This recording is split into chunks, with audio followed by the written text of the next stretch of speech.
Hello, friends, and a warm welcome to my fourth vlog. Life is about traversing knowledge to wisdom, good and bad moments to experiences we store in each moment in this journey. This cognizance about life drives us to the destination we have set for ourselves. In today's vlog, we'll speak about journey of Indian Railways from Alpha to Omega. Our first topic is first train of India. In India, the first train was started during colonial rule from Chhatrapati Shivaji Maharaj Terminus CSMT, erstwhile Buri Bandar to Thane station on 16th April 1853. It had 14 carriages with 3 locomotives named Sindh, Sultan and Sahib and carried 400 passengers in its maiden journey. The British introduced rail in India for transportation of raw material and mobility of their soldiers and officers. Our second topic is railway gauges. Railway tracks have been classified based on gauges, which is defined as the inner distance between two parallel tracks. There are 4 gauges: broad, standard, meter, and narrow gauge, with distances of 5 feet, 4 feet, 3 feet, and 2 feet respectively. The factors of train speed, cost, and amount of traffic are directly proportional to the size of gauge. Additionally, the speed is a function of the size of the wheel, with the wheel measuring 0.75 times the gauge. Broad gauge is used across the length and breadth of Indian peninsula. Standard gauge is mostly used as intercity metros and monorail transport. Meter and narrow gauges were constructed during pre-independence time to connect villages or mountainous areas or hilly uneven terrains to the city. In 1992, unigauge policy was introduced to convert all narrow and meter gauges into broad gauge, bearing a few which were recognized as World Heritage Sites by UNESCO. Due to the low speed and infrequent train services on narrow gauge lines, they gradually became less popular among the locals and started incurring losses for the railways over time. Our third topic is mountain railways of India.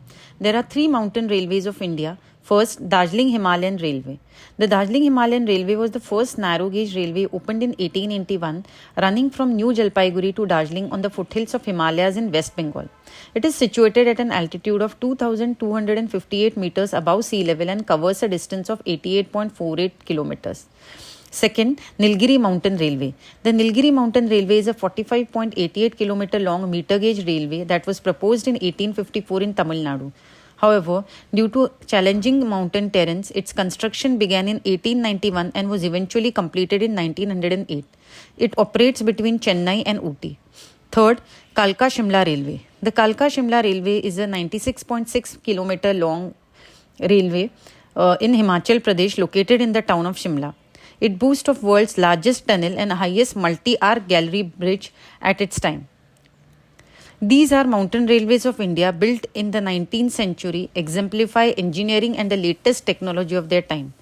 These railways required laborious manual efforts and were constructed on challenging terrains to promote social and economic development of mountainous regions.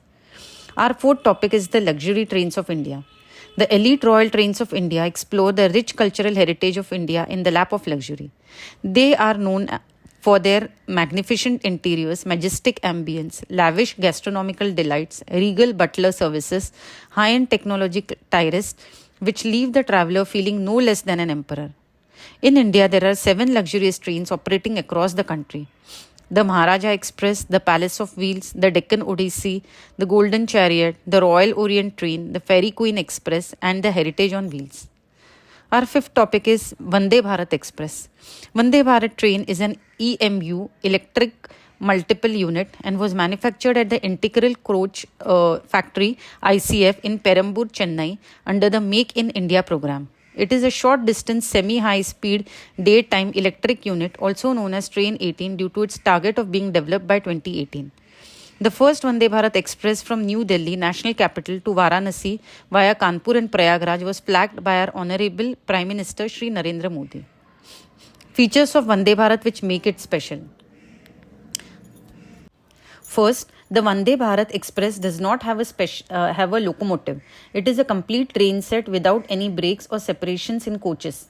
Every second coach has a power to the extent of 840 kilowatts. So out of 16 coaches, 8 have the power to run the entire train set. Even if one unit fails, the others will back up for it. An 8-coach EMU has a total power equal to 7,000 kilowatts. Second, Vande Bharat has better speed since it has high acceleration and it does not take much time to apply brakes before the arrival of station. In this process, speed and time are saved. Most electric vehicles have regenerative brakes. Regenerative braking mechanism can be explained as kinetic energy after applying the brake is converted into electrical power to recharge the vehicle's battery. But Vande Bharat has an additional distributed power system. In this system, the motor works like a generator when the brake is applied, distributing the saved power to the next in-line train set in the same zone. Third, Vande Bharat Express is equipped with Kavach, which is an anti-collision device. If we have two approaching coaches on same track, then the brakes on both the trains will be activated to avoid collision. This was established by Union Railway Minister Mr. Ashwini Vaishnav during his trials in South Central Railway. Fourth, the gangway between two coaches is air and water tight, hence there is no swaying and noises while moving between coaches.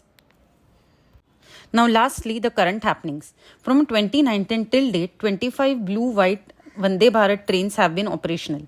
The last two are the Gorakhpur to Lucknow route and Jodhpur to Sabarmati route. These trains cover distances between 500 to 800 km and save 15% travel time compared to the previous daytime trains.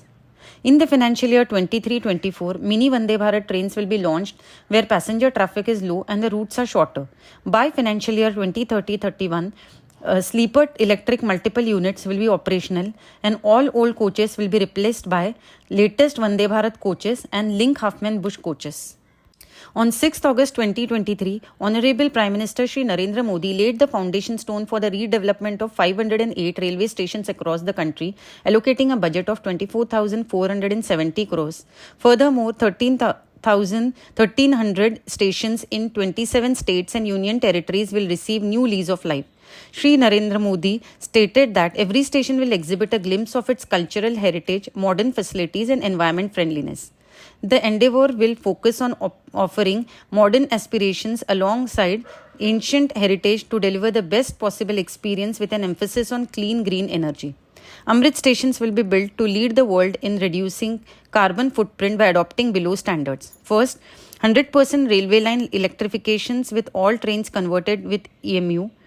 Second, generating electricity from solar energy in all stations. Currently, 1200 stations are already under solar project. Third, installation of LED lights and bio toilets in coaches. Fourth, by 2030, Indian Railway network will run on net zero emissions. That's it for the day. Thank you and Jai Hind.